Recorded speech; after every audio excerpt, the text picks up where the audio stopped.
What sells the most on Etsy? Are you looking to start selling on Etsy? Are you a total beginner and wanting to start a shop in 2019? Or you want to start a second shop in 2019 and you want to know what is it that sells on Etsy? Let's have a look by volume at some of the best sellers on Etsy. Now, before we get into this is only by volume. I'm not saying these shops make the most money. I'm not saying this is necessarily the best route for you, but it can be fun to have a look at what sells the most. And when we've had a quick look in this tool, we'll get back and talk about why we think that is. So we have a nice little feature in eRank that helps us snoop on what's doing really well. So let's have a look. It's the top sellers tag, and when you click on that, it takes us to a list of the top sellers. So first things first, let's have a look.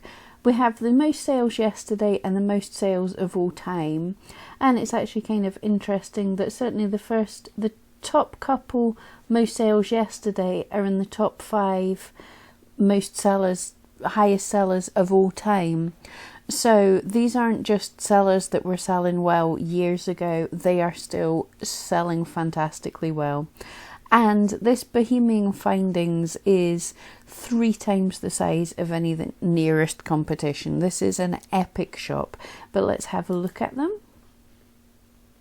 So you just click on the name and this takes you to a page on eRank again, but gives you an idea of some of their stuff. So the top seller is Canadian and it's a craft supplies and tool shop. That's the category it's in. And oh my goodness, average sales a day of 500 sales a day. Fantastic. And if we have a look, what they seem to be really selling, I'm going to call that jewellery supplies. And bulk jewellery supplies, 20 of them, 10 of them, 2 of them. So it's a bulk jewellery supplies shop by the looks of things. So let's see what number 2 is. CA beads or CL beads, I think that's an I. CL beads is a third of the size of Bohemian Findings. I'm guessing by the name, yes, again, it's Canadian again, fantastic. Craft supplies and tool shop. And again, this looks very much like bulk wholesale jewellery supplies. 10 of these, there's some one piece, but it's jewellery supplies. So interesting so far. Let's duck back. Nickel de Bruin, I might be saying that wrong. I'm terrible at names, but let's have a look at them. They are number 3, pretty similar to the shop above in terms of sales. Not much of a huge difference there. And oh, it's a Brit. I really thought Americans would be higher, but we've got 2 Canadians and a Brit. And here we go, craft supplies and tools. And again, that looks very much like wholesale. Not quite, but 100 of these, 8 of these. So it's supplies for jewellery makers.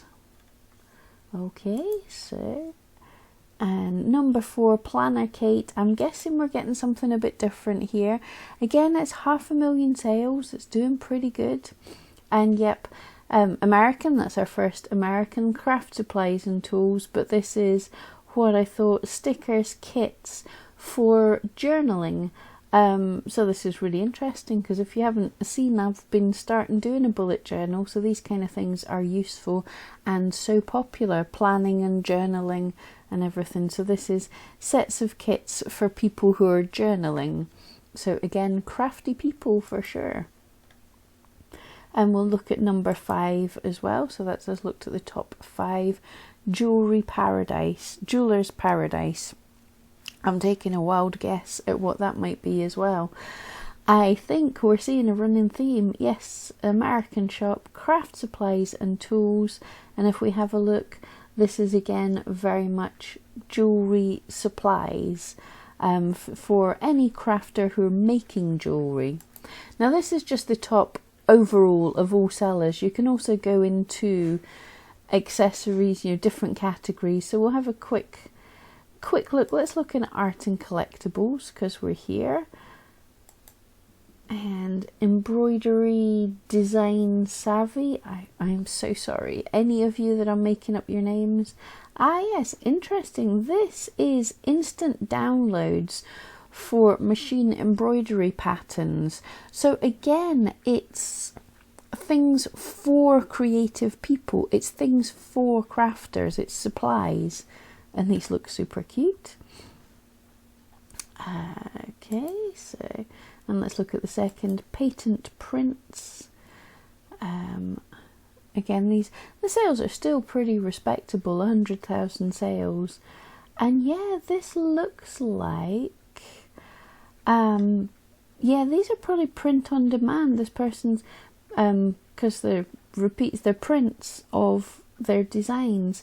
They have a very specific style, don't they? It's like chalkboard sketches, but very cute. But I imagine this is a kind of print on demand type shop. So he makes the design and then can just sell multiples of a design that he's made. Okay, most interesting. And again, quick look in accessories. Think pink bows. I'm taking a wild guess that this has something to do with bows. And 300,000, and yeah, this looks like baby bows, and it's the kind of shop, it's kind of producing a mass quantity of a very niche product. It's things for babies, hair accessories for small children, and basically you can get one design comes in a range of sizes. Okay, so all of that is super interesting. Let's have a chat about what we think about all of that, and if we can take anything from the trends we're seeing here. Okay, so did you see a theme there? I certainly did. Most of the top sellers on Etsy are supplies and things to be sold to crafters, and that actually is not massively surprising when you think of it. Etsy is a fantastic place where there are many, many crafty people. People come here to sell their crafts, and it's the place where they all hang out. Crafty people buy from crafty people, so it makes sense that they're going to be buying their supplies on here if they can get it as well. And the other high sales shops that aren't supplies tend to be things like digital downloads or print on demand, something that once the listing is set up, the actual business owner doesn't necessarily have to do quite that much work. Now, this doesn't mean that these things are making the most money. This means they're selling the most volume, and that is because stack them high, sell them cheap type things. Small findings and stuff, you need to sell a high volume to make enough money to make it worthwhile. But I know quite a few of these are making a very decent living. Quite a few of the top shops now have staff which have to be announced in their shop, so you get to go in and see that they have this. They have staff, people to help with packing, shipping, marketing, all sorts of things. So this is a very good potential business. There is clearly a large market for this. A lot of people, when they think art and craft, they think Etsy. So that is fantastic. But you are also against a lot of competition. So if you wanted to start a supply shop, if you wanted to start a craft supply shop on Etsy, you've got to think about what is your unique selling point. It is going to be super difficult to try and sell what everybody else is selling. It's going to be difficult to compete in mass market things if you're against someone from another country who can just get the labour so much cheaper, who can just get them so much cheaper. So you have to think of something unique. And this is fantastic because Etsy is worldwide. What I might be able to get wholesale, or artists I might be able to buy from here in Scotland, is going to be different from the rest of the world. So use that as your unique selling point. What can you get in your location that someone the other side of the world wouldn't be able to get easily? Or what can you manufacture? For instance, if you make cards, I've said this before, if you make something like cards, then when you're making a card, say you've got one of these fabby cutting machines, you can cut out the dies for the card that you want to make and cut out some extras and make a pack. You can make kits and tutorials, things like that, to sell to crafters because there's such a big amount of them buying. Or you can consider the print on demand route. If you have lots of great ideas for things, it's perfectly acceptable to sell on Etsy things that you've invented, things that you've thought up for yourself that a manufacturer creates for you. This is still considered handmade because you've come up with the original idea. So this can be something that's useful, certainly as a second shop.